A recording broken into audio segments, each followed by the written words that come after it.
Okay, this is a call to order of the first regular meeting of the Bridgeport Board of Education for January 2021. Today is Monday, January 11th, 2021, and the time is noted as being 6:33 p.m. Observe the Pledge of Allegiance at this point. Yeah, I will put the flag up if you'd like. Hang on.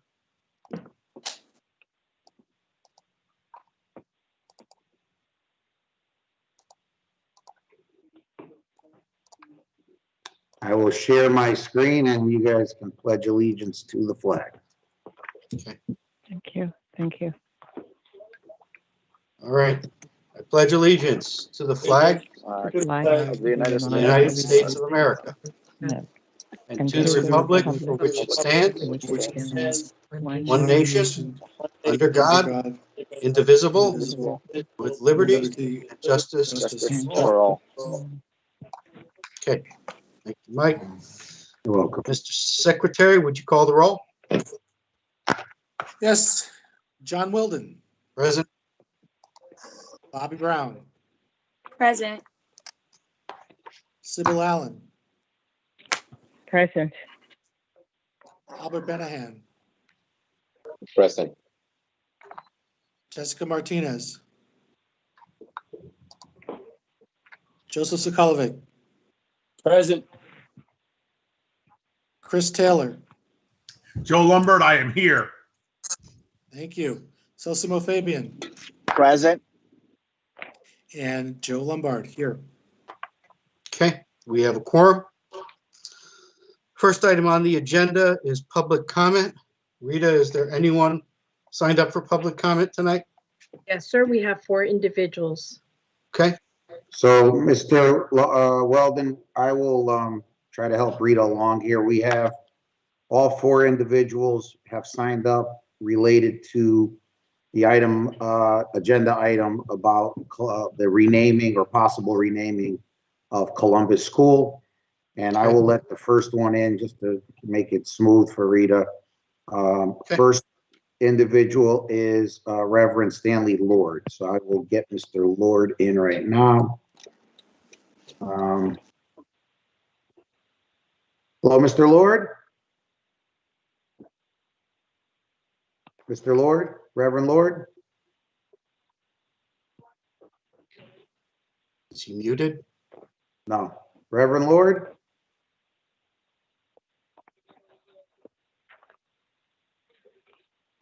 Hello, Hello, Reverend Lord? this is E. Hi, this is Mr. Testani. You are, have entered into the board meeting and you have 2 minutes Okay. to speak. Good evening, everyone. I'm calling and is it my time to speak, I guess? Yep, you have 2 minutes beginning now.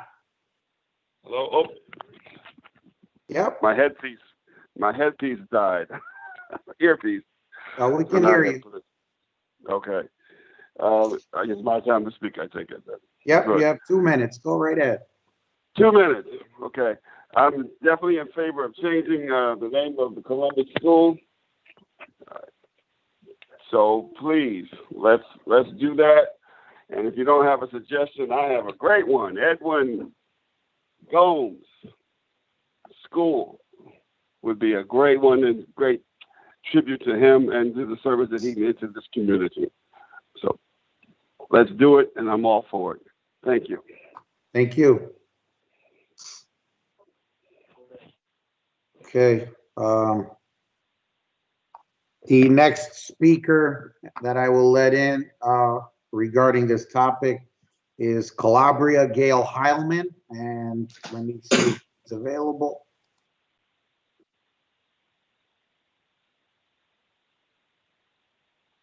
Thank you. Good evening, Ms. Heilman. Hi, good evening. Hi, this is Mr. Testani. How are you tonight? Good, how are you? Good, thank you. So you have entered into the board meeting. You are signed up to speak. You can begin your 2 minutes whenever you're ready. Okay, so my name is Callie Heilman, and I am a resident of Bridgeport, a parent in Bridgeport Public Schools. I am the president of Bridgeport Generation Now and also an Italian American. And I support the Board of Education establishing a committee to rename Columbus School. My Italian grandfather would also agree. He was born in 1920 in Calabria, Italy, and immigrated to Hartford at 6 months of age. He fought in World War II and taught civics and U.S. history in public schools for 40 years. And he loved this country deeply, but he also internalized the discrimination that Italian Americans felt in the early 20th century, so much so that he changed his name to John Gale and said, thereby shedding his ethnic identity entirely, and also assimilating into whiteness in this country. And this is the truth about Columbus. Italian Americans overcame discrimination by becoming white, and therefore chose a hero that allowed us to claim a piece of American history as our own. And this hero would legitimize us as real Americans. Except we all know that that hero comes from an immoral side of our history, a dark side of our history. And as we witnessed last week during an armed insurrection at our nation's capital, the time has come to end our allegiance to false idols and the evils of white supremacy. At Bridgeport Generation Now, we say, allow for mistakes. It is okay as Italian Americans that we admit we made a mistake. We chose the wrong hero, which isn't that shocking in a country where racism and discrimination is the air we breathe. But we are in a different time, and the young people who marched in the streets of our city this summer are clear. Columbus needs to go, period, and that is who we must be accountable to. My grandfather fought his whole life for democracy, social justice, peace, freedom, and civil rights. Renaming the school is the moral and ethical thing to do, and the questions of what should we rename it can be answered by forming this committee, engaging the community, and centering the voices of students and families. Let us be united in lifting up the light and the good of our nation, because you know who has never been able to assimilate into whiteness here? Indigenous and Black folks. It is time to let go of Columbus and to write a new chapter in Bridgeport about our meaning and our collective purpose. Thank you. Thank you, Ms. Heilman. Okay, Mr. Weldon, board, the next speaker is on this topic as well. It's Miss Barbara Rogo. So give me 1 second. Let in Miss Rogo. Thank you. Thank you, Ms. Heilman. Hello, Ms. Rogo. Yes, I'm here. Good evening. It's Mr. Testani. How are you? The next speaker is on this topic as well. Ms. Rogo? Yes, I am here. Could you hear me? Yes, you are the next speaker tonight, and you can begin your 2 minutes whenever you're ready. Okay. Okay, I am ready. Go ahead. I'm doing well. Yes, could you hear me? Yes, you can begin now. You are the next speaker tonight, and you can begin your 2 minutes whenever you're ready. Thank you. Good evening. I am ready. Go ahead. Good evening. My comments also are regarding the renaming of Columbus School. Born on 434 Harold Avenue. Yes, that is directly across the... Am I beginning again? No, you have another device in the background. I think that's causing this. Okay, everything should be muted. Let's try it again. Good evening. My comments are regarding the renaming of Columbus School, born on 434 Harold Avenue in the Hollow, yes, across the street from the school in question. I have never lived anywhere but Bridgeport in 70 years. And as a Bridgeport Board of Ed employee since 1974, now retired but still deeply involved in Bridgeport schools, I cannot remember one instance in those 47 years when there was even a suggestion of a discussion of renaming a school other than those that were newly built or completely renovated. Is this the precedent you really want to set, and why? With all of the challenges and distractions facing the Board of Ed, from academic achievement during the pandemic to equitable federal and state funding compared to Hartford, New Haven, even Norwalk, why is your focus on this now? And why would you initiate such a significant change to Board of Ed policy when there is a lockdown with little opportunity, especially for those who are technology challenged, for in-person public hearings? Bridgeport is my home, as it is and was to generations of Italians. Following work such as coal miners in Pennsylvania, as were both of my grandfathers, and also very proud to be Americans, to factory workers in Bridgeport such as my father.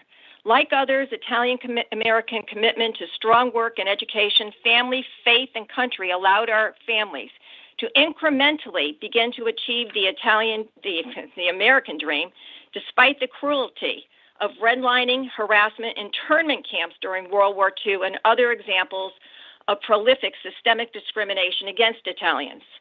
Although nearly 20% of Connecticut residents still claim Italian ancestry, I recognize the demographics of Bridgeport has changed in recent years.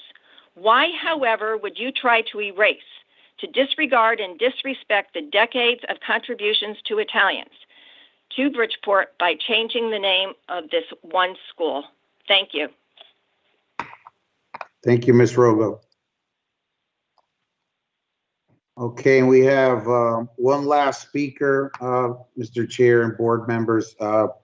Mr. Christopher Caruso. I am going to, somebody, I believe, let him in. Yes. Mr. Caruso, this is Mr. Testani. Thank you for joining us. You can begin your 2 minutes whenever you're ready. Okay, thank you. Mr. Chairman, Superintendent, members of the Board of Education, my name is Chris Caruso. I live in the city of Bridgeport, and this evening I'm representing the Council of Italian American Societies and 10 other Italian American organizations concerning the possible renaming of Columbus School. When Columbus School was inaugurated in 1966, as with any Bridgeport school, the expectation by the public, especially those present for the dedication, is that the name would be permanent unless the school is torn down and a new building is constructed in its place. 3 schools which come to mind are Theodore Roosevelt, Warren Harding, and Longfellow schools. All 3 were new construction, and the only name change was for Longfellow, in which the school was named the Geraldine Claytor Magnet Academy. It should be noted that an entire school community is built around the name of a school. The students, faculty, graduations, sports teams, musical bands, contests, T-shirts, logos, parent organizations, etc. In 2020, there has been a full court press to judge Columbus, a 15th century explorer, by 21st century standards, without hearing the full and complete story. By shutting out consent and protesters, those who wish to eradicate the history of Columbus and his contributions realize that the historical context must be included in any discussion, such as the historical role of the Queen of Spain, the Catholic Church, the riches of the land and the pandemic, Spanish generals and their soldiers, the indigenous people that Columbus encountered. The full and complete story of any historic figure must be told rather than cherry-picking the items that best suit the argument, especially the Howard Zinn version of Columbus. There are many interpretations and many historical accounts of Columbus. As a matter of fact, when Columbus discovered, let me take back discovered the wrong word, when Columbus founded the lands or located the lands that he did, there were some that tried to discredit him at that time. So Columbus is no stranger to controversy. I also believe that as a Board of Education and educating the student body, the entire history of Columbus, complete history, should be taught to the students, especially at Columbus School. And it's possible, rather than changing the name, that some type of perspective historically presented, whether it be a plaque or a digital review, be presented in the school lobby.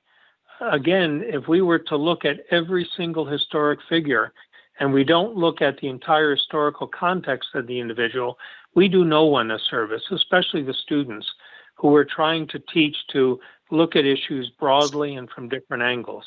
And Excuse so me, this Mr. evening, Caruso, we got to wrap it up. Sorry. okay. No, I'm just in closing. I want to thank the board for listening, and hopefully you'll decide not to move forward with the issue this evening. Thank you.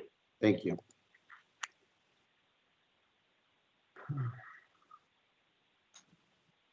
Okay. Is that all the commentators? Yes, that is it. All right, that closes public comment. We're going to move on to the next item, which is approval of board minutes. The first one being the December 21st, 2020 regular meeting. Is there a motion to approve those minutes? So moved. Moved by Ms. Allen. Is there a second? I'll second. Second by Mr. Sokolovic. Is there any discussion? All in favor? Aye. Aye. Any opposed? Any abstentions? John, I abstain. Mr. Taylor abstains from the vote. Surprise, surprise. Next is December 22nd, 2020 special meeting. Is there a motion to approve? So moved. Moved by Ms. Allen. Is there a second? Second. Second by Ms. Brown. Is there any discussion of that meeting? Okay, all in favor? Aye. Aye. Aye. Any opposed? Any abstentions? Abstained. Mr. Taylor abstains. Last, January 4th, 2021 special meeting. Is there a motion to approve those minutes? So moved. Moved by Ms. Allen. Is there a second? Anyone? Second. Second by Ms. Brown. Is there any discussion? All in favor? Aye. Aye. Any opposed? And any abstentions? Abstained. Mr. Taylor abstains. Moving on to Chairman's report. There's a couple of items to report. Firstly, we're going to be rejoining the Connecticut Association of Boards of Education. They got in contact with me and offered an introductory rate. They have a lot of training opportunities and advocacy opportunities that we can take advantage of. So I think it would be of benefit for us to try to do that. They're the association that represents us at the board level across the state. So it's a good organization. And some of you have signed up for some training that's going to happen tomorrow and Thursday. And that's the kind of thing that they provide. Secondly, there was a question from one of the board members whether or not we should continue to be a member of the Council of Great City Schools, which is a nationwide organization that seems to be focused at the frontline level. We had been a member of that organization for some years. I don't know how long. And an invoice was received in the magnitude in excess of $30,000. When Mr. Testani received it, he was a bit hesitant to pay it, and I kind of concurred. I didn't see what value we received from it. I never received any reports from them or offers of training or any other resources beyond what's available to anyone who simply goes on their website. So, but the individual who asked about it, I said I would bring it up to see what people thought about it. There's a hand up. I can't see whose it is. Mr. Sokolovic has his hand up. It is. Thank you. Mr. Sokolovic. Yes, thank you. Yeah, the Great City Schools, that was where we, not too long ago, about 2 months ago, I believe it was, where we read into the record when we did the white paper, the statement of the Great City Schools, which we based the paper on. And it was used a lot in Mails of Color for references. I believe Dr. McPherson, Dr. Jenkins, and even D. Young use it quite a bit for reference. I don't know to what extent this would be available publicly. I have no problem with CABE, and I'm glad we're joining. But CABE represents Connecticut. And Connecticut, as you know, is not quite diverse overall and is made up of a bunch of smaller districts than ours and some comparable sizes. But the great majority of the districts are mostly Caucasian. Now, the Great City Schools, they got diversity. They got a lot of diversity initiatives, and we should really start taking advantage of it. We could take more advantage of it. I recently attended their seminars, like the seminars we're going to. Actually, I'm surprised that they let me since the bill hasn't been paid. But it was quite informative, and I believe the board could definitely use that and as a better tool to get the diversity initiatives off the ground. That's my take on it. Alternately, I had the thought that if we could get from them a list of their offerings, we could even, No, sorry, try to put it down.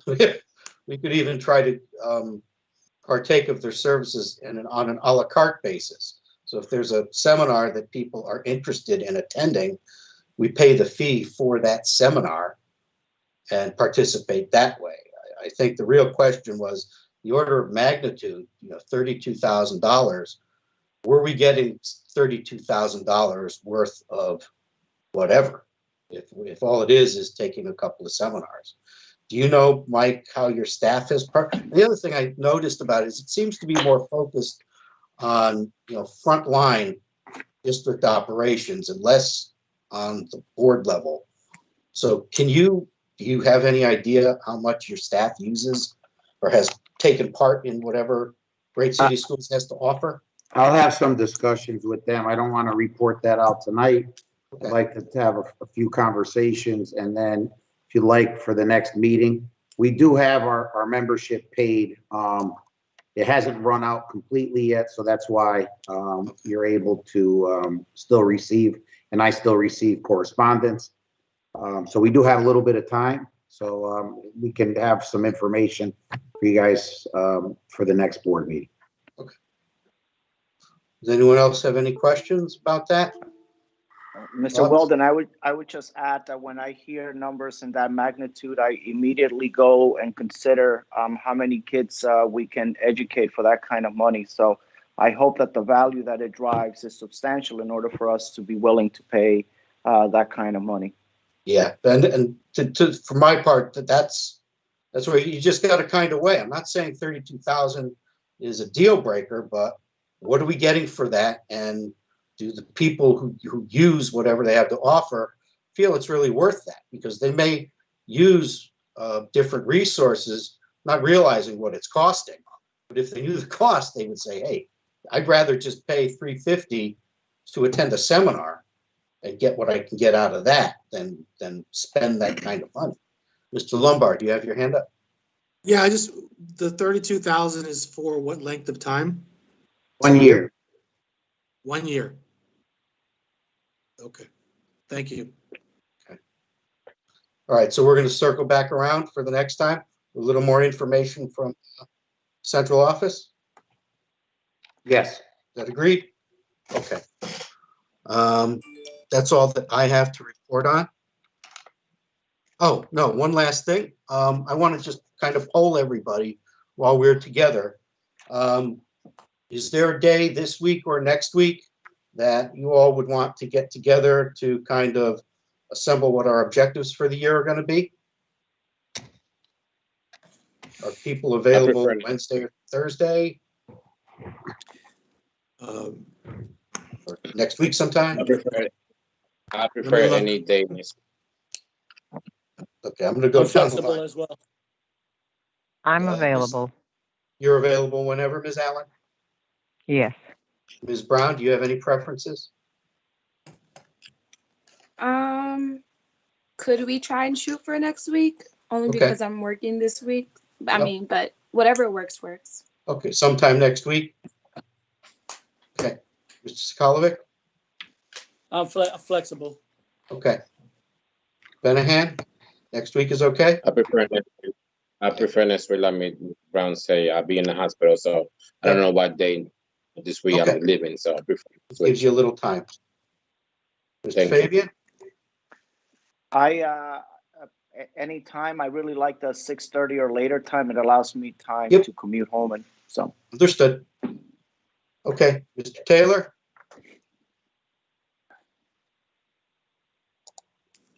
Are you here still? Sorry about that, John. Any preference? Now, whatever works for the majority of the board, I'm cooperative with. Okay. And Mr. Lombard?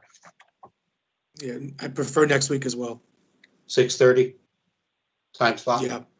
Okay. All right, Yes. I'll schedule something, one evening next week at a 6:30 time slot.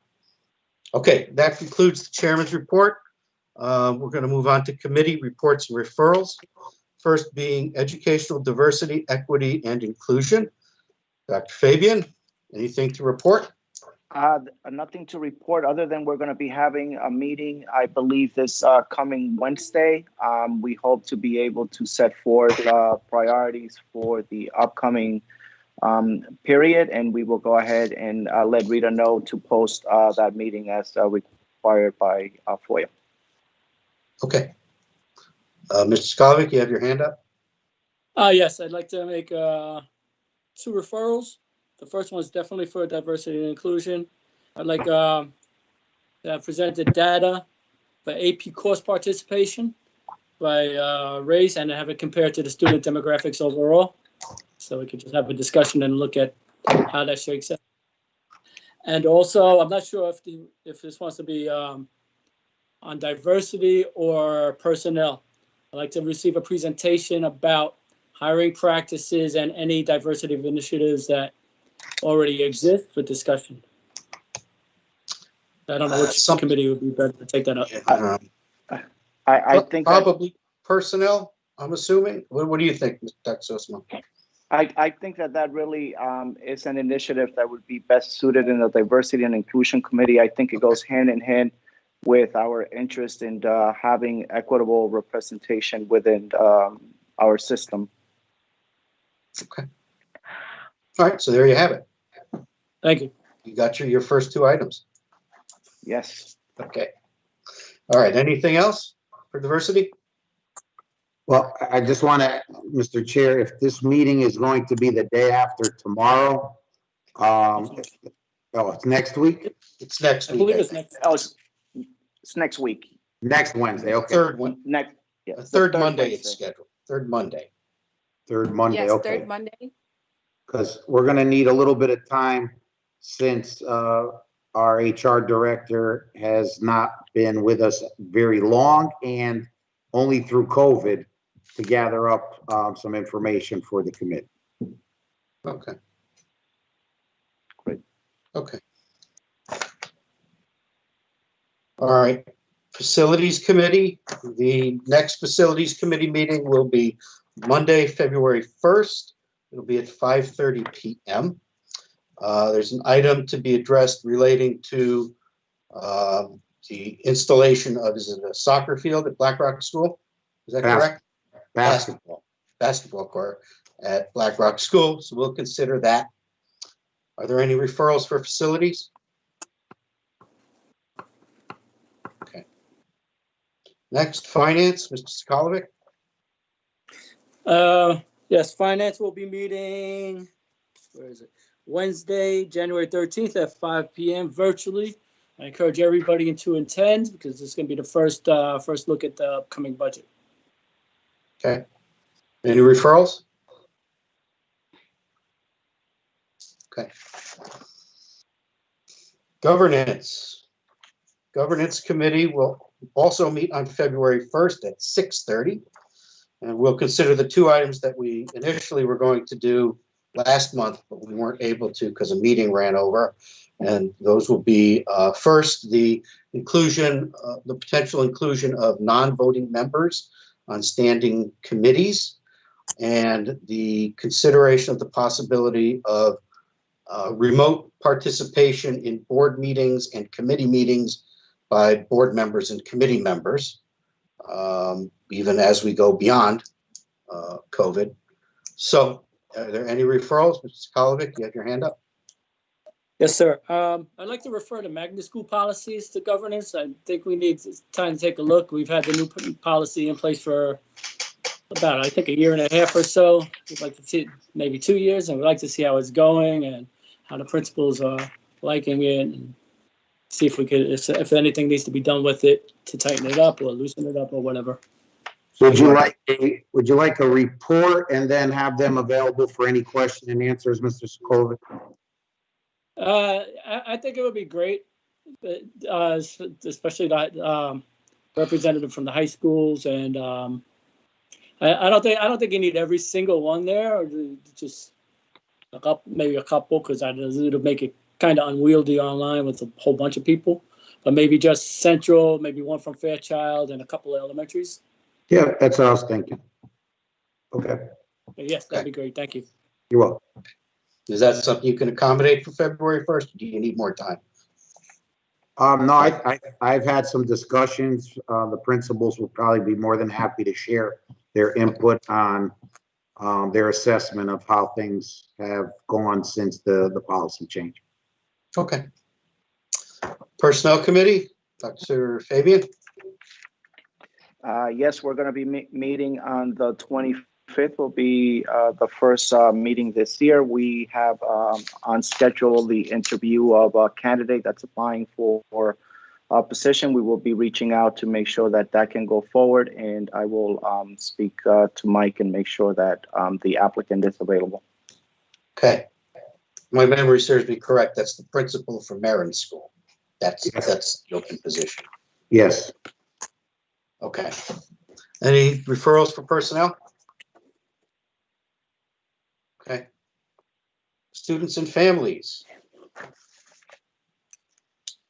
Benahan?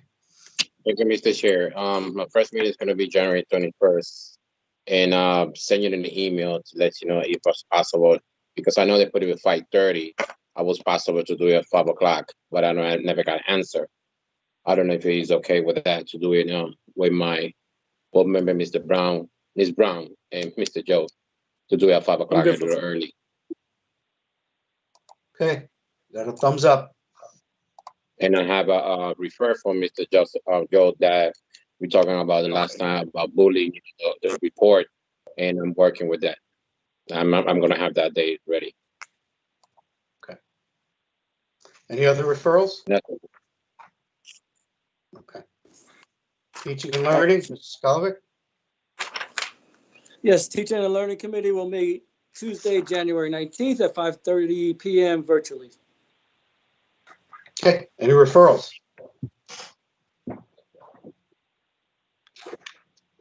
Okay. We're going to move on to the superintendent's report, which is two-part, general report followed by COVID-19 update. Mr. Testani, you have the floor. Yeah, before we begin, I was just made aware, Mr. Chair, that the diversity meeting will need an alternate date because it falls on Martin Luther King Day and school is closed. Did you get that, Mr. Benahan? No, this is for the diversity. Oh, diversity. I'm sorry. Yes, I will go ahead and reach out to Rita, get Okay. a few dates and circulate those dates. Great, thank you. Yep. Sure.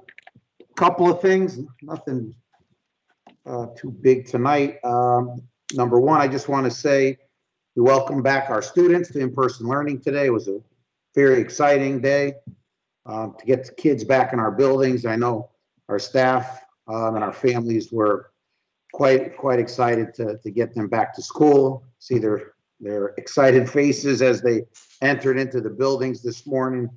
I think as time goes on, this is going to be much more beneficial to the academic and social emotional learning of our kids. So we are back on a hybrid schedule, K-12, unless in the K-8 realm, class sizes are below 15, then those students will attend 4 days a week. They don't attend the 2. Obviously, we go on hybrid to try to reduce the density of each classroom. But classrooms that are already have low density, low in-person enrollment will not need to go to hybrid. So parents have been made aware of which classrooms they are, so those children can attend 4 days a week, as well as our L population, our English language learner population, and our special education population. And our pre-K students will be in full-time. So we are monitoring the situation extremely closely. As you're all aware, in the news the other day, the director of public health here in Bridgeport. Her last day will be the 15th of January. There is some couple of folks in the interim that have been charged with taking over and running the department until a permanent candidate can be sought and found. So in the meantime, we will work with those folks.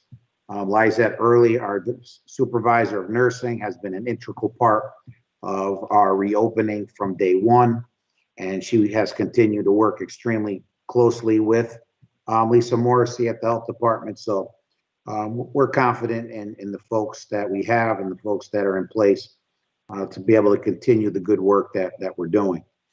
On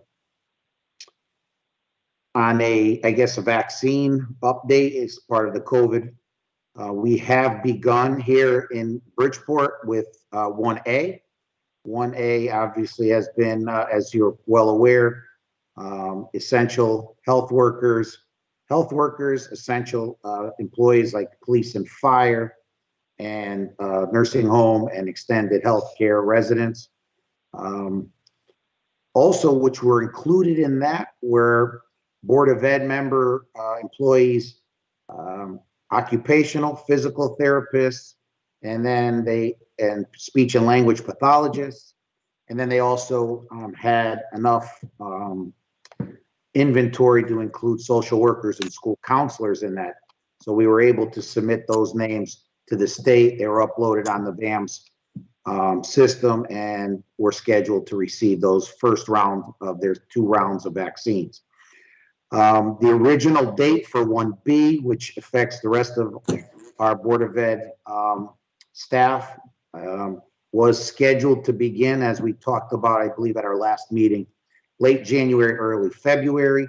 We were asked last week to submit those lists. As you can imagine, those were quite lengthy lists so that they can be uploaded into the VAM system. I'm happy to report that I was just informed prior to this meeting that 1B will begin to schedule their appointments on January 18th, which is Monday.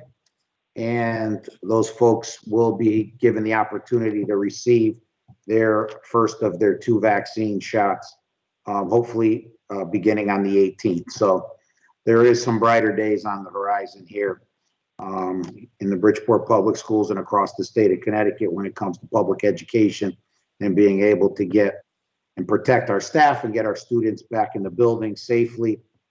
And that's exciting news to us. That's it really with COVID. I don't know if you want to stop there, if any of the board members have any questions that they'd like to ask in response to COVID-19 crisis. It looks like Mr. Sokolovic has his hand up first. You're on mute, Mr. Sokolovic. Yeah, got it. Thank you. Yeah, just a general question. The general report. We're supposed to get our delegation together. Wednesday's the first go through of the budget. Do we have any movement on a delegation? Well, there was an initial meeting Friday. I'm trying to get, last week was a quick week with the day off on Wednesday.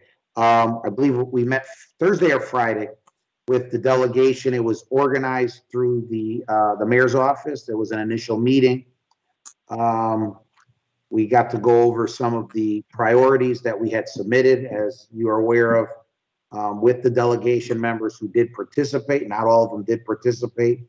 I did ask and request again a time where we can meet with them, members of the finance committee here, Chairman Weldon, and the delegation. So I'm hoping that if I don't get a response from those folks tomorrow, I will have to reach out again. And I will copy you folks on that as well, that correspondence, because this was supposed to happen, as you are aware, several weeks ago, and it did not. Not all of the delegation participated on Friday. They have some conflicts. It is, exciting news that Representative Felipe is co-chair of the Education Committee. So he did bring back some positive discussions that he's been involved with. and he's going to be fighting up there on our behalf. He has our priorities.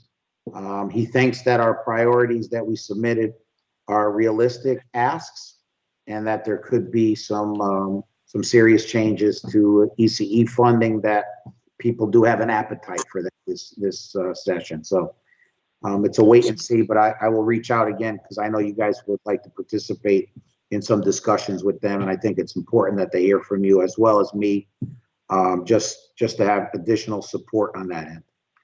I'm not sure yet from the city side what they are thinking, if at all.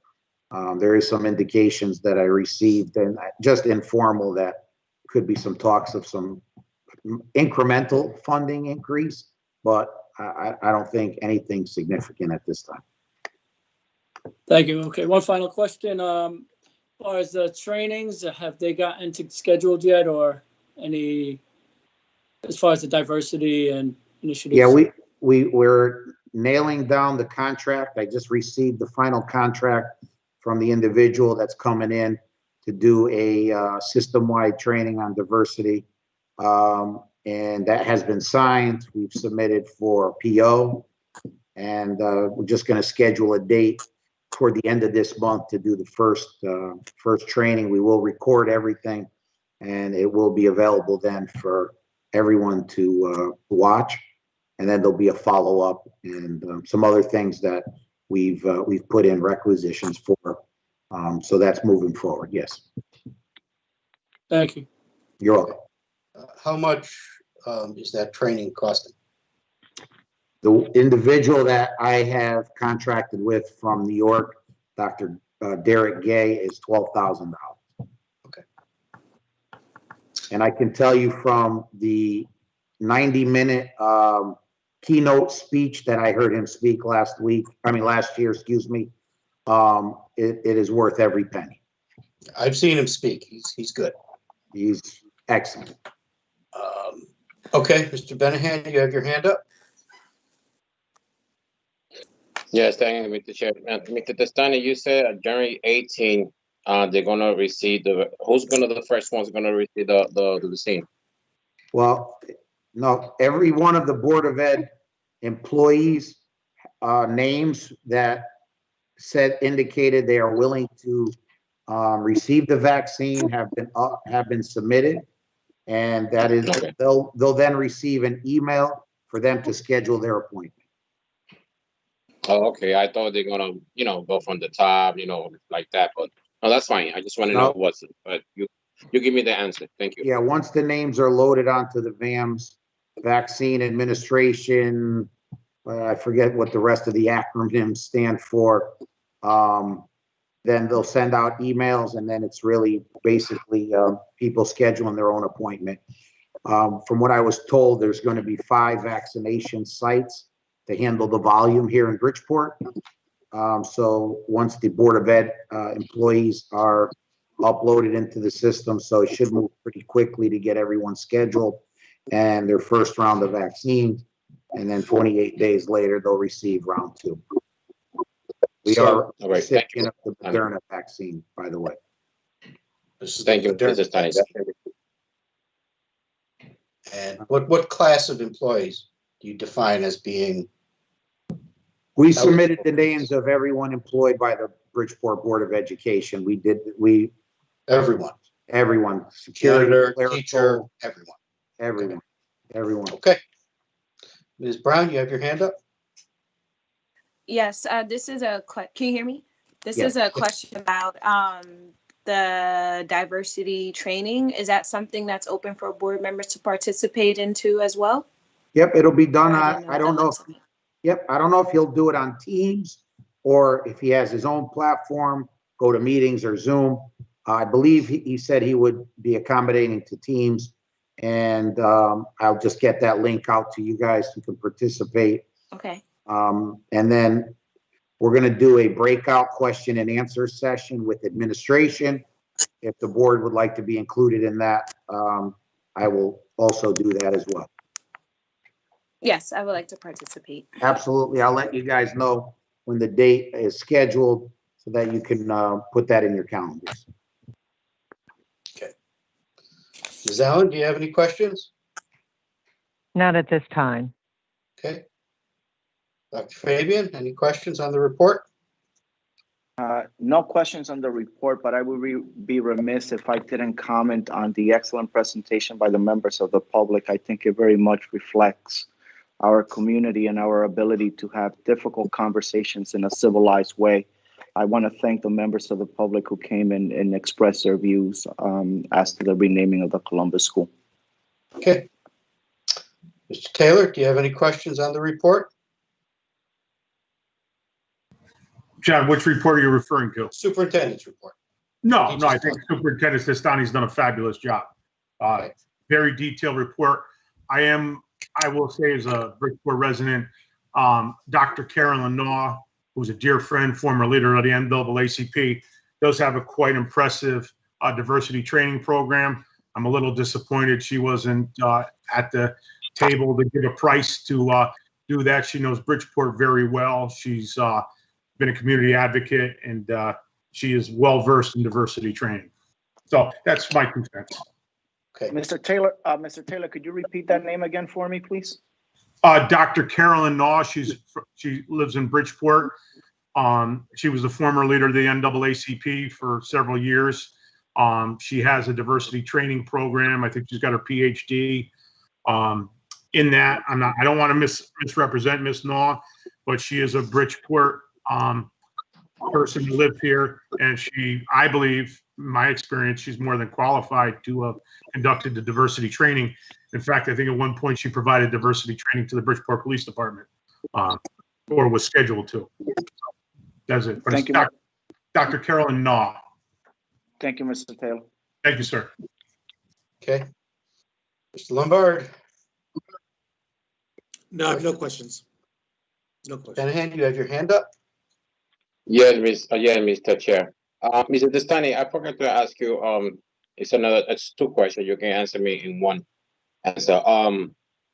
Who's do you know who's the intern about the people they're gonna be training, the same thing they do with Ms. Tammy Papa? Who's the people they're gonna training, like you were talking before? About the position, Director of Health? It's Tammy Papa's handling that, and geez, I don't know why the name is slipping my mind right now.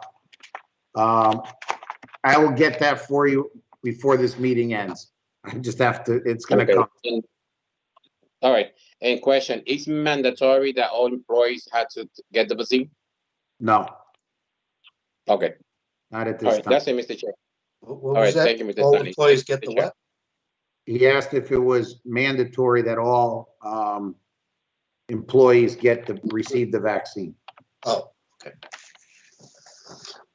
Okay, so That's it. Thank you. that concludes the superintendent's report. There is no I old had business. just one, Something two other else? things. Yeah, that was the COVID report. I did want to say that on our website, if anyone would like, we did the quarterly recognitions last year. I did send to you the link. Not being able to gather in person, we did have a nice video presentation of the recognitions of students and staff. Mr. Tim Grasty worked extremely hard in compiling all that into a beautiful video. So not just the board, I'd like everyone to take an opportunity of the public, parents, to get a view of that. And we will be also working on the second quarter once the marking period ends. And today we found out we are one of 10 districts in the state that received recognition to participate in the FAFSA completion challenge for high school students. So again, we were just only one of 10. And so that was an application process, and we were chosen to participate. So that's another big deal for the Bridgeport Public Schools. So, Mr. Weldon, may I jump in here for a minute? Sure. Maybe. I just want to say that this is exactly the kind of information that I think that as a board and as the superintendent that should be disseminated. as you know, I'm new to the board, and I have been so impressed with the quality of the work and the efforts that go into running this operation and the successes that abound out there. But as a member of the public, I have to be honest with you, I never hear about it. And every time I come to one of these meetings, I leave the meeting kind of with a sense of pride that I live in this community, that this school system is educating my daughter, that my older child went through this school system.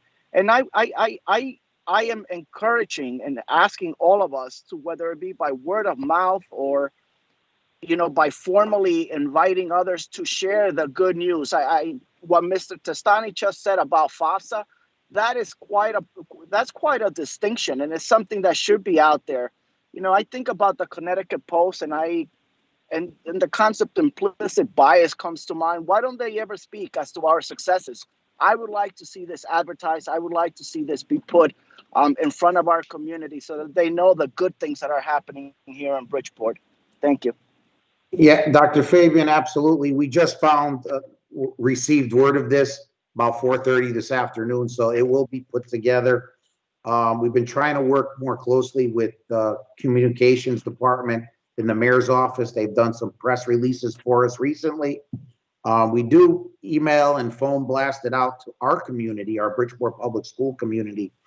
But, you know, we're trying to work with them to get a little bit more positive press around the schools, and they've been cooperative. But that is one of the things that Rowena White and Vivian Santos has talked to us about, being a little bit more proactive in 2021 to try to get the word out on the public schools. So thank you. And Mike, maybe make an objective to get at least one positive press release out a week. See what kind of traction it gets. Well, we've set up a regular bi-weekly Friday communications through this office with Rowena's people so that we can give them updates so that they can get that stuff out. They've already had me on WICC to promote some of the successes over the last month. So, you know, we had the billboard up with the student artwork last year at the arena. So we're trying to make some more concerted efforts to try to work with them, since they have the staffing and we don't. Ms. Allen, did you have something to say? I thought I heard you speaking. No, not now. Thank you. Okay. All right. So that concludes the superintendent's report. There's no old business to be transacted. Next item is new business, discussion possible establishment of committee to consider renaming of elementary school located at 275 George Street in Bridgeport, which is alternately currently known as Columbus School, and was the complete subject of our public comment earlier today. So I don't know how we want to get this discussion started. Does anyone have any thoughts? Yeah, I think we should just start it with the motion and then have a discussion from there. Are you making the motion? Yes, I make a motion to form a committee to change the name of the school currently known as the Columbus School. Okay. Was it to consider? The agenda says to consider renaming. To consider the renaming of elementary school. That's a difference in the motion. Yeah. Is that what you're saying? You're making a motion to establish a committee that would consider renaming the elementary school located at 275 George Street in Bridgeport. Correct. Okay. Is there a second? I second that motion. Second by Ms. Brown. Okay, so now we enter the discussion phase. Let's start. Ms. Allen, do you have anything to say on this? I'm really, how shall I say, caught between a rock and a hard place with renaming the school. I don't really, how shall I say, see the necessity. But if the community wants to do it, then, you know, I will act accordingly. Okay. Ms. Brown, your thoughts? I'm in support of it, only because I've had an opportunity to engage with students this summer, and also too throughout history. And I feel, I'm looking to see some difference within our community and also too, and have our community's input on it. And I would just love to see some amazing things happening in Bridgeport, and that gives students a sense of morale when they walk through their school building. So that's just my opinion on it. Okay. Mr. Kolovic, you got your hand up? Yes, sir. Yeah, the time has come. I mean, we've had countless generations of students educated under Christopher Columbus, walking under his name every single day to attend school. We've got a Eurocentric curriculum. As you know, we don't have a Eurocentric student body anymore. The student body at Christopher Columbus School is 23% Black and 64% Hispanic, 11% white, with the remaining 2% being other.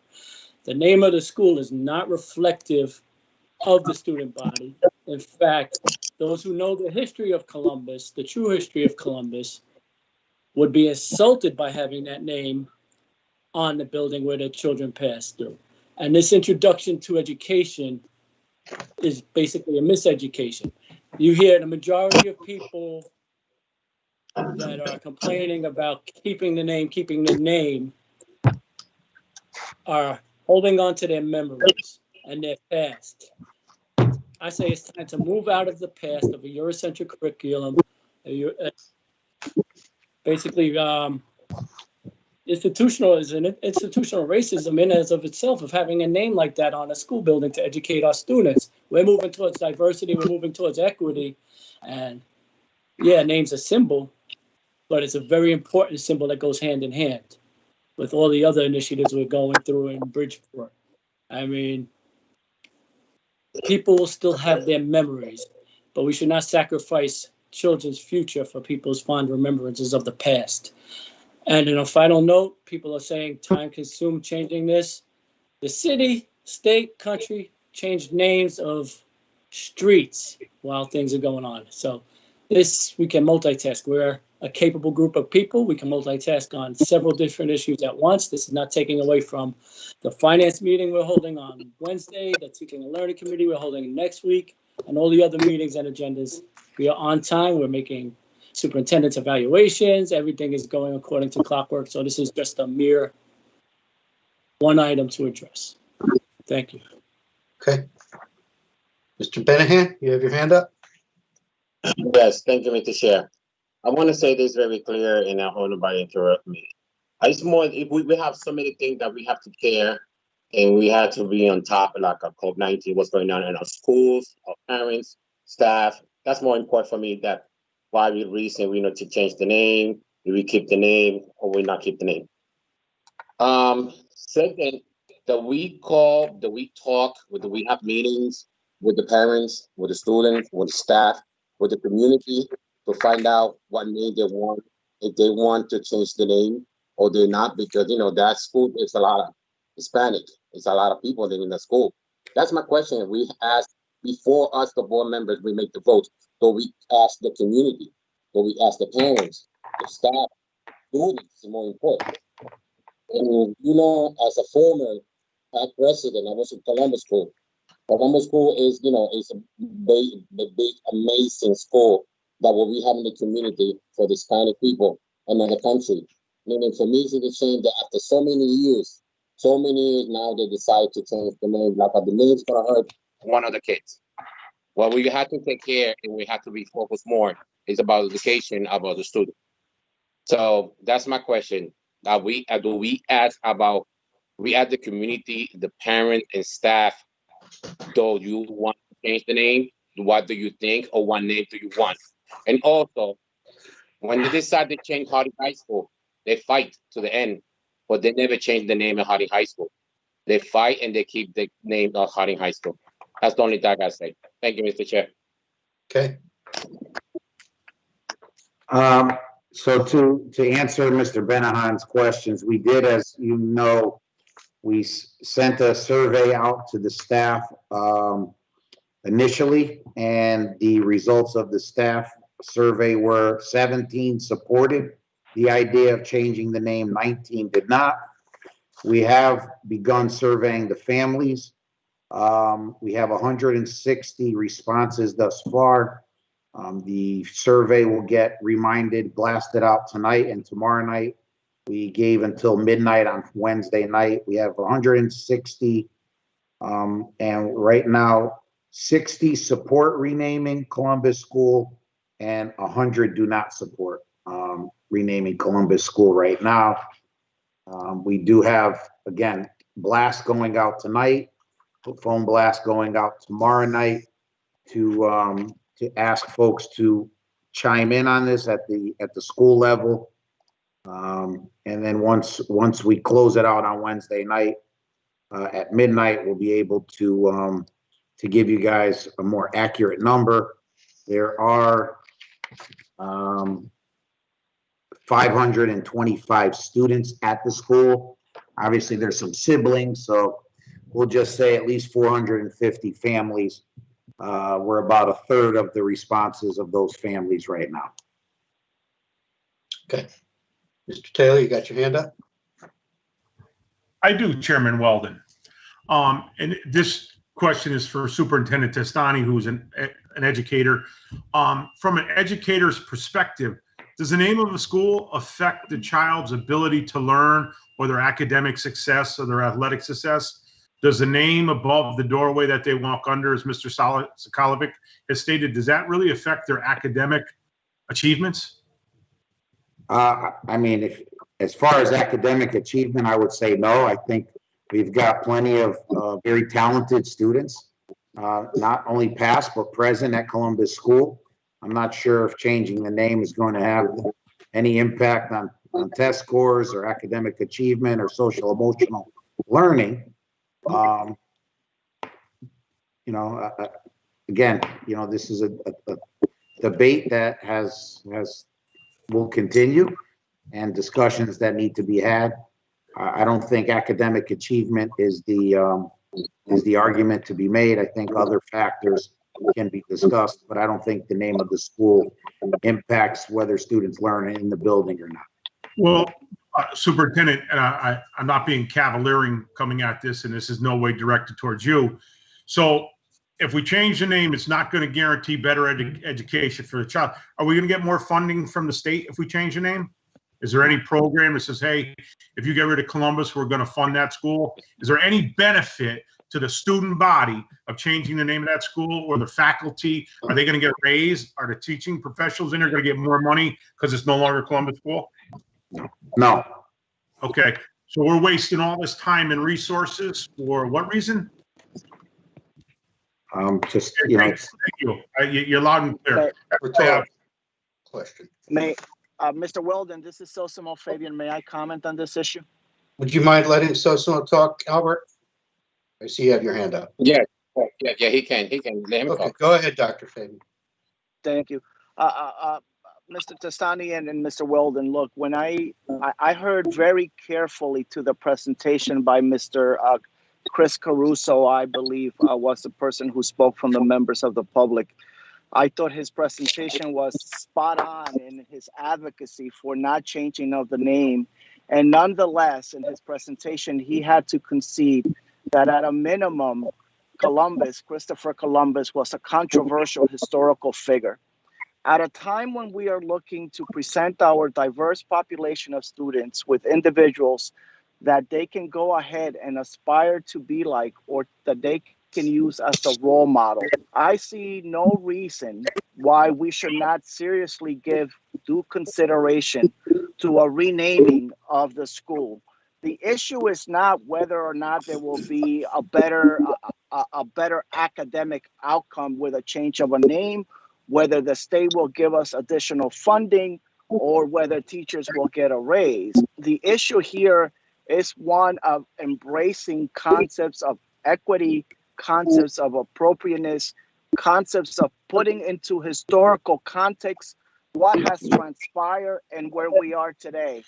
One thing that I did agree with Mr. Caruso about is that Christopher Columbus today is being judged by our standards, and those standards are the ones that we live in today. I do not think that that's inappropriate. I do not think it's inappropriate to try to find other names for a school that our diverse population of African American and Hispanic students can look up and say, we are proud. It takes nothing away from the Italian American community, their contribution, everything they've done for both the city of Bridgeport and for the country.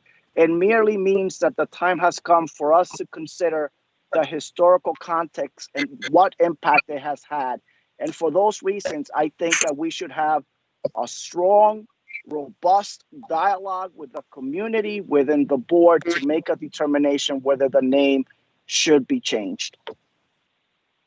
Okay. Thank you. Thank you. Thank you. Mr. Benahan?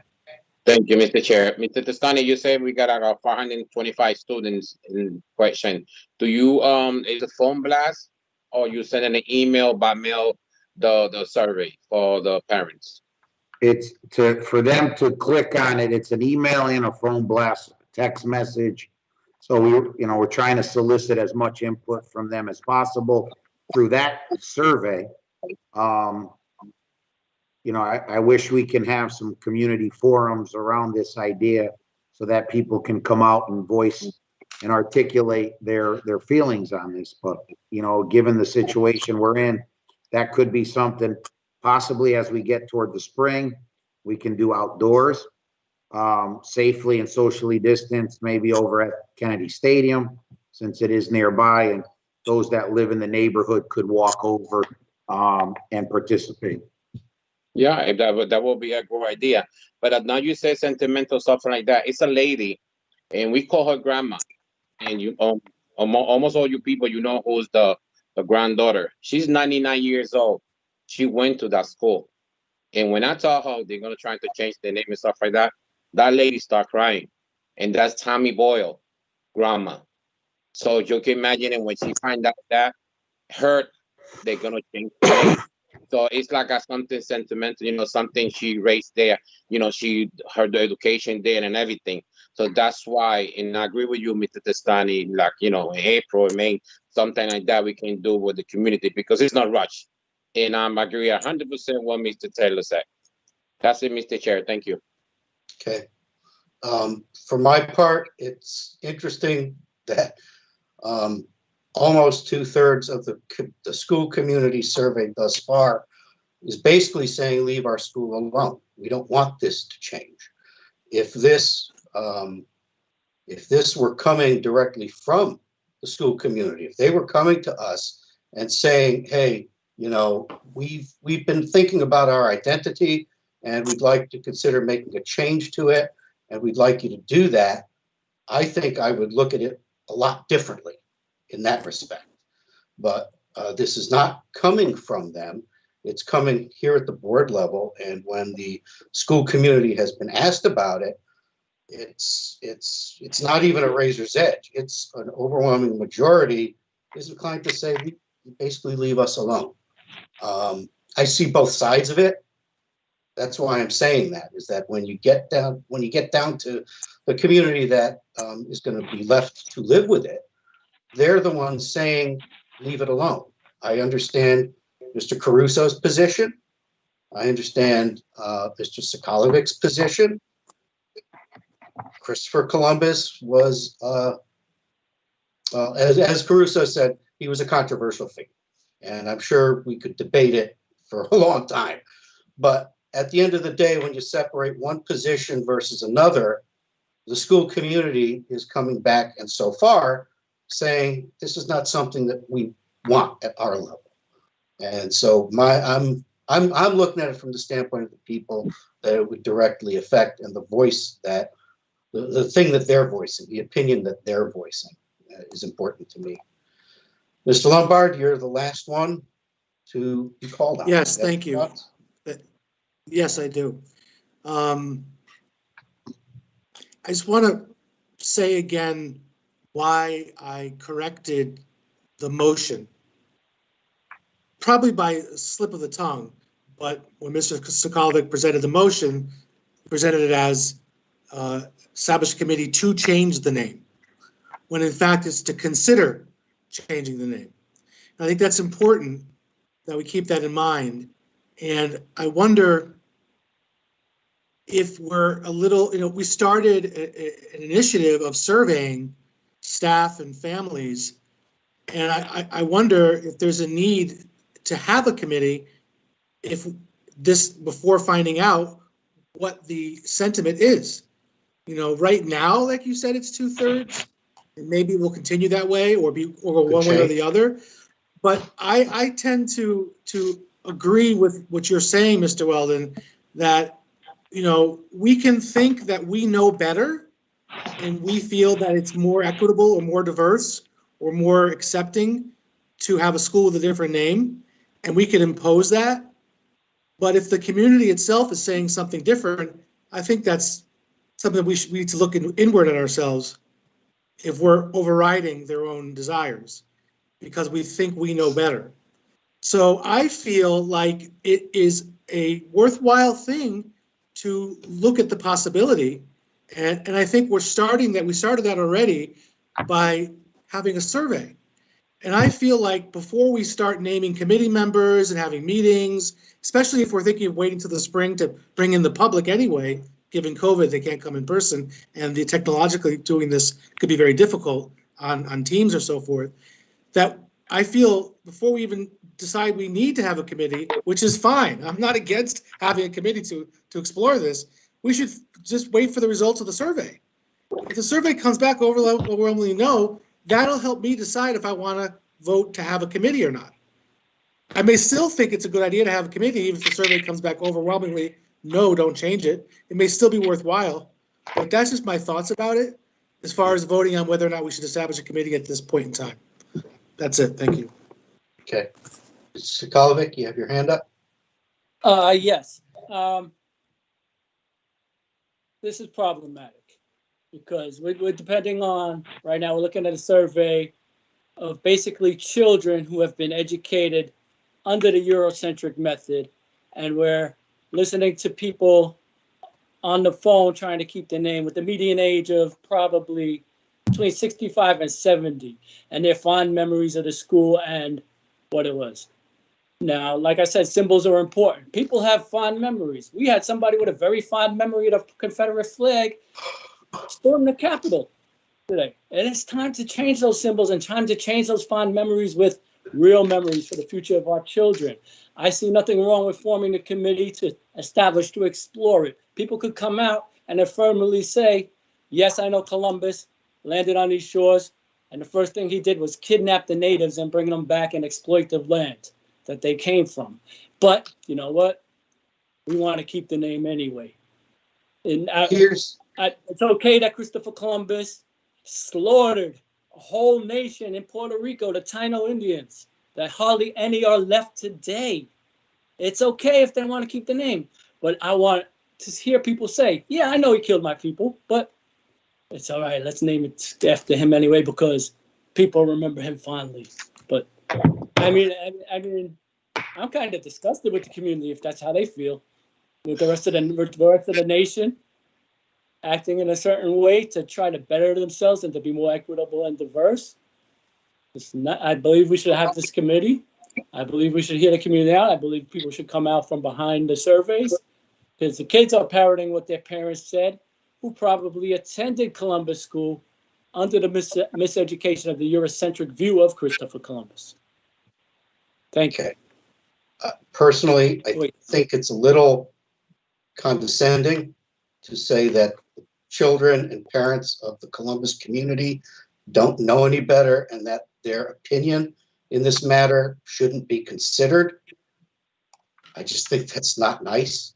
If that's your position, okay, I appreciate it. But my feeling is if they are voicing their feelings, however way they came to have those feelings, we should be respectful of them. We have 3 hands up. I'm going to go with who I think had it up first, Mr. Lombard. Yes, just for clarification, because maybe I misunderstood. Mr. Testani, those 147, however they were, was that from students or parents? Parents, families. Parents, that's what I thought. just making sure, because it sounded like he was saying those were the students responding. No, the results you gave were the staff and the parents. Yes. Okay, thank you. Okay. Dr. Fabian, you have your hand up? Yes, I just want to say that I think that the committee should be formed, but there should be a clear input and direction from the community. I wholeheartedly agree that they're the ones who attend the school. The issue that I take is that if we, even in today's presentation, can agree as to the controversial nature of this historical figure, can we do better? Can we do better? And that's what I'm interested in exploring. I'm not saying let's change it. I'm not saying let's not change it. I'm saying let's have a robust dialogue, just like the one we heard tonight. Look, we had 2 people in favor, we had 2 people opposed. Maybe once we form the committee, it'll be overwhelming. Hey, leave our school alone.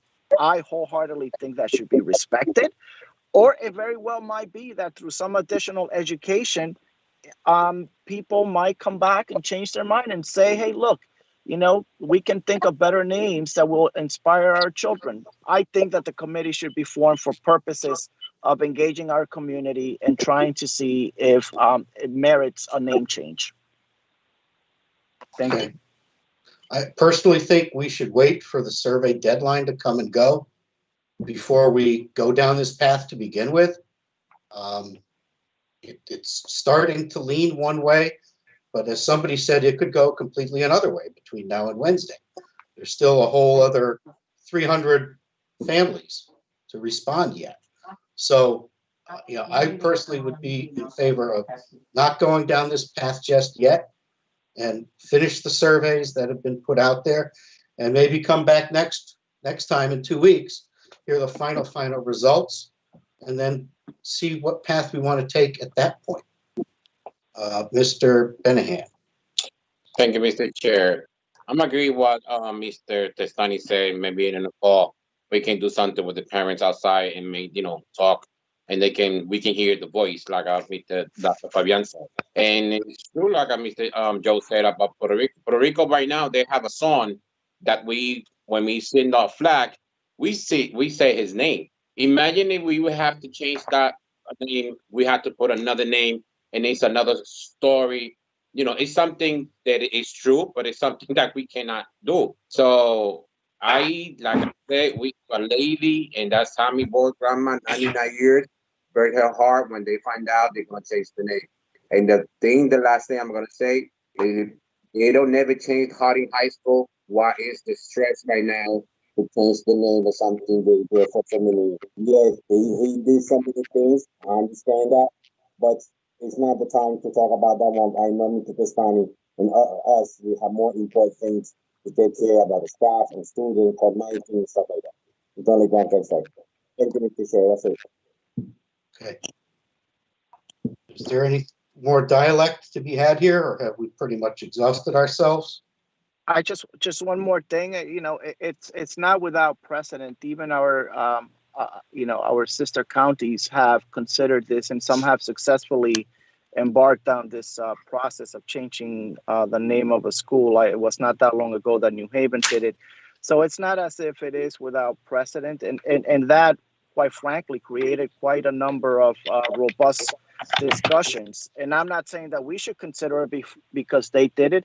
I'm saying that it's just something that should be thoroughly discussed, and I see no downside, Mr. Weldon, to your proposal that we await for the surveys to be completed. I don't think we lose anything by doing that, and we will be better informed, in fact, if we do wait. Okay. I would say let's listen to parents, community, what they say, the parents and staff. We need to listen to them more to see what's going on. So, do we want to table this to the next meeting in 2 weeks when those results are in? I can email you the results on Thursday once it closes. We may not get much more response. I'm not sure how the families will respond. 2 days. You never know. It's up to you guys, really. I just will make a point of clarification. The middle school in New Haven is still named the Christopher Columbus Family Academy. That has not been officially changed at this moment. I just want to clarify that because I thought the same thing and I had to look it up prior to this meeting to make sure that we're some of our sister districts are looking at obviously doing the same thing. Like I said, it's really entirely up to you where you move from here. Okay. We're going to have next year another school. They're going to say, we're going to change BASTE, we're going to change VMA, we're going to change things. We're going to change. That's the slippery slope. And I wonder about that. Let's say somebody 5 years from now. Mr. Chair, imagine if we start searching the name of each school we have. So we're going to change all these names? So I don't know. That's my opinion. That's the slippery slope, is that if we, first of all, I actually looked up and there is no provision in our policies to change a school name. Our policy is to name newly constructed facilities, which is the next item we're going to have on the agenda with the floating classroom.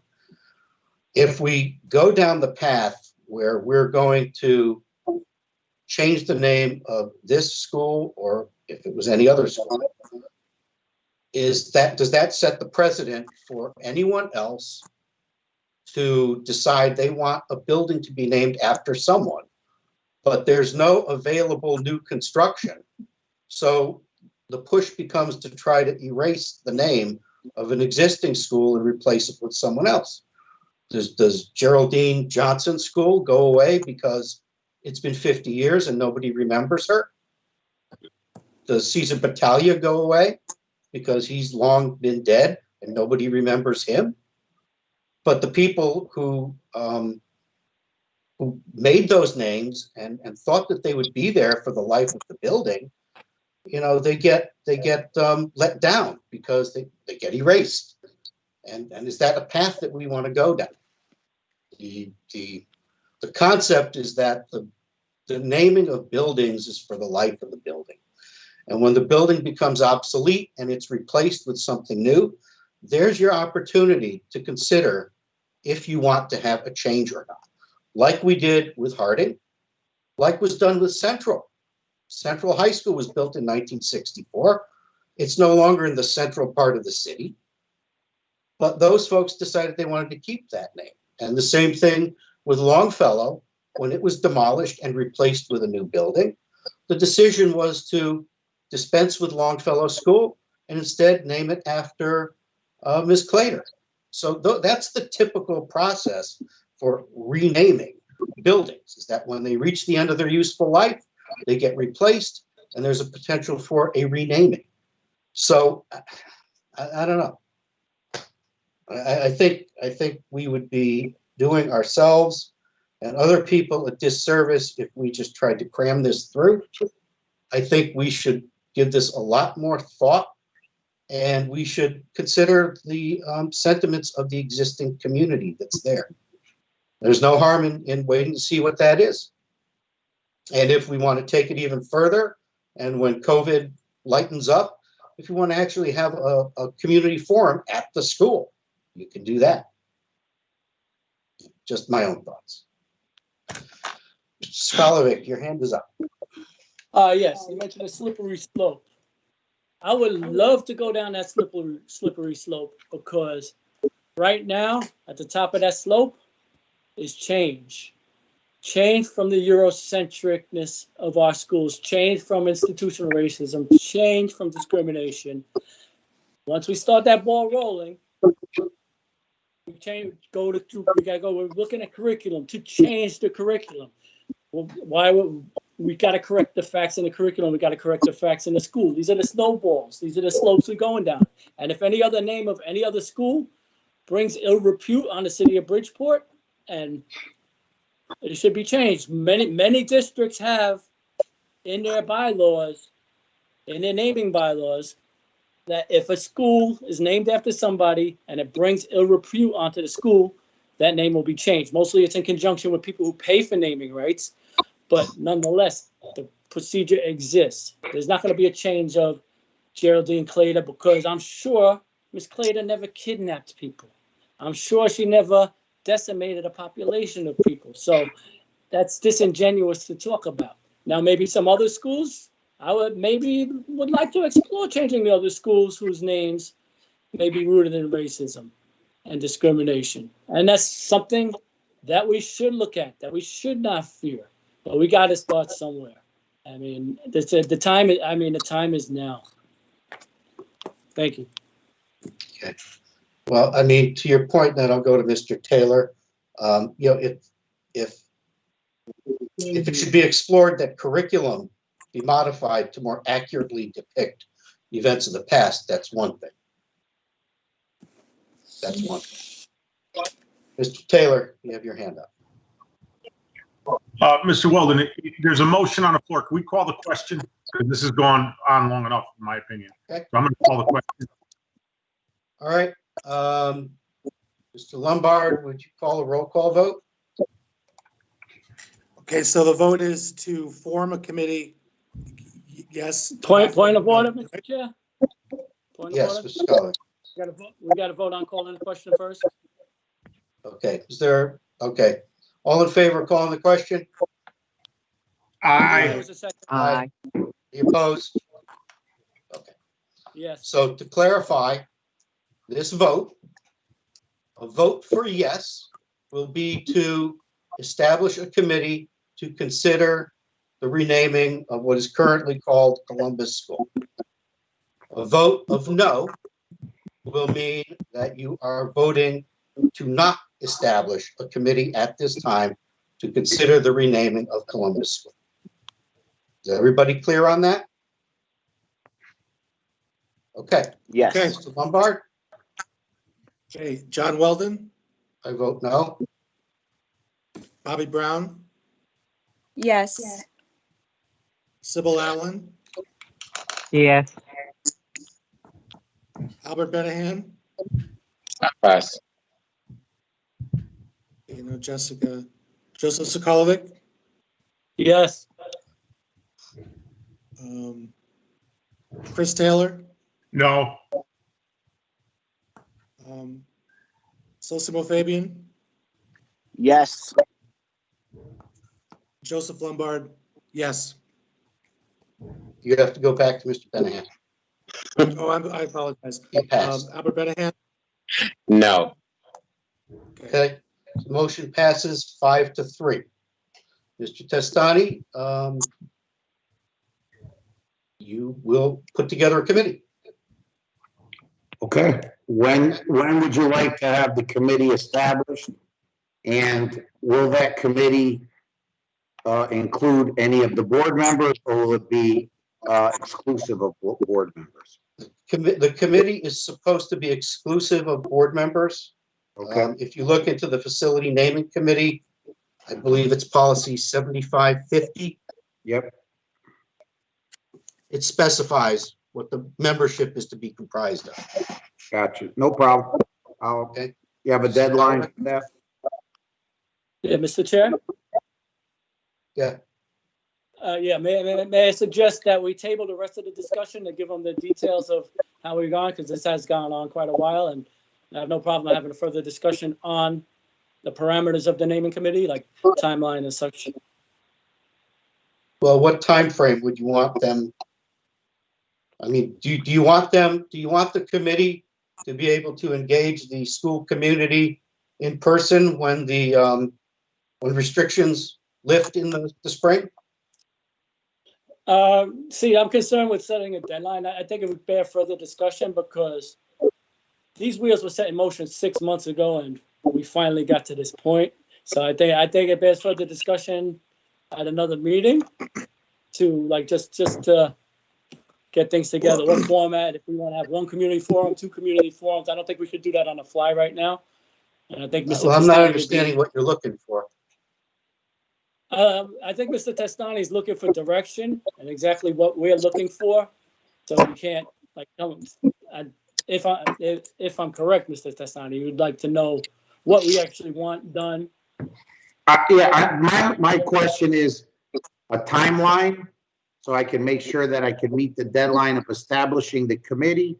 From there, then once the committee is established, then, we could set up some meetings. And then from there, we'll get into the spring where we can hold some community forums. I think this is going to take several months to complete. And then there will be obviously some logistical and some costs, obviously, to this that the board will need to approve at the end of this. So just if you give me a couple of weeks, maybe. At the next board meeting? No, I think to establish a committee, give me at least 4 weeks. 4 weeks? Yeah, so not the next meeting, the meeting after that. First meeting in February. Correct. Okay. So you'll report back on that? And Yes. we'll just take it from there. Yes. Because I want to make sure those folks that we asked to participate agree to participate in the committee. And He's Mr. not right. Testani, Mr. Testani, the only thing I want to ask, sorry, this is so small. The only thing I would ask Mr. Testani is please be sure that our community the diversity of our community is reflected on the group of people that you assemble. I was going to get together about 15 old Italian guys. That's not good. that was good. That was good. Thank you, Mr. Have some meatballs, some pasta, and talk about the name of the school. Listen, as a first generation Italian American, my entire family, I was the firstborn in this country. I have no marriage or to this one way or another. So I will assemble a proper committee. It's not rushed to me to this time. You have a lot of things in your head and your agenda, so take the time. All right. So next on the agenda is discussion and possible establishment of a naming committee to name Aquaculture School Floating Classroom. Correct. So according to the Coast Guard, upon completion of the new floating classroom, the boat, so to speak, we need to name the boat. We need approval to begin the process of creating a naming committee that Mr. Henry, the Director of Science and Aquaculture, can begin to work with in order to get a name for the boat upon its completion. It's close. We're not quite there, but it'll be a few more months. But we want to be prepared because it has to be done before it gets into the water. So is there a motion to establish a naming committee for the floating classroom that will be based at Aquaculture School? So moved. Moved by Ms. Brown. Is there a second? Okay, I second. I'll second. It was seconded by Mr. Benahan. Okay, any further discussion or any questions? I was wondering if we could maximize and try to see if we can have one committee that addresses both of these naming issues. No. The committees, got it. The committees are supposed to be based at the schools that they're related to. Right. Got it. Right. Understood. Thank you. So any other questions? Okay. All in favor? Aye. Aye. Any opposed? Any abstentions? Okay. Same process, 4 weeks or less? Yeah, we can get moving on that. I think this is going to be a little bit less of a lift. I think, having students at the aquaculture school participate in this is going to be probably a cool idea. So, yeah. Okay. Next on the agenda is discussion possible approval of the 2020-2021 performance evaluation that was developed for Michael Testani, the superintendent of schools. This item does qualify for executive session. We've already had 2 executive sessions on this to develop it, and I think everything everyone wanted was incorporated. So Does anyone have an inclination to go into executive session? Okay. Has everyone looked at it? Yep, a little bit. Yes. Questions? It's The- got the- scoring the only 1 to thing- 5. It incorporated Mr. Sokolovic's comments. There were a few of them. I don't remember what they were off the top of my head. Mr. Benahan, it was incorporated about parental engagement. I think that was the substance of the changes. Oh, and it was noted that Mr. Testani is required to submit backup to illustrate what he has done in the various areas. And it's also established that people who conduct the review have to give some kind of commentary for that review to be accepted. We can't just circle a number and not give any kind of feedback on why we picked the number. That's something that Mike really needs. So those are the substantive changes. Does anyone have any questions? No, I have a Mr. comment. Chair? Oh, Who? yeah. No, let Joseph. Mr. Fabian, Dr. Fabian. Dr. go. Fabian had a comment. I would like to see Mike include what he told us about the FOFs in his submission when it's time to review. You got it, no problem. All right, thanks. That's it. Mr. Skolovic? Yeah, just a brief formatting note. We got Roman numerals mixed with Arabian numerals. It just looks a little unsightly. Oh, we'll clean that up. Regular numbers? Yeah, just If you'd Okay. like, just clean it up. Just aesthetics. How Yeah, about 'cause it's just gonna go on the regular board numbers? website. Well, you'll put regular numbers in. Regular numbers. We'll just clean it up. Thank you. Thank you. Okay. Anything else? Motion. Okay, is there a motion to approve the evaluation document, the 2020-2021 performance evaluation document related to Michael Testani? So move. So, Moved by second. Ms. Second. Brown, is there a second? Second. Second by Ms. Allen. Any further discussion? I have All a in favor? question. Oh, you have a question? I Ms. have a- Brown? Yeah, it does. I remember we were talking about something about online. Does this go online as well? When it's all completed, it'll be posted on the Okay. website.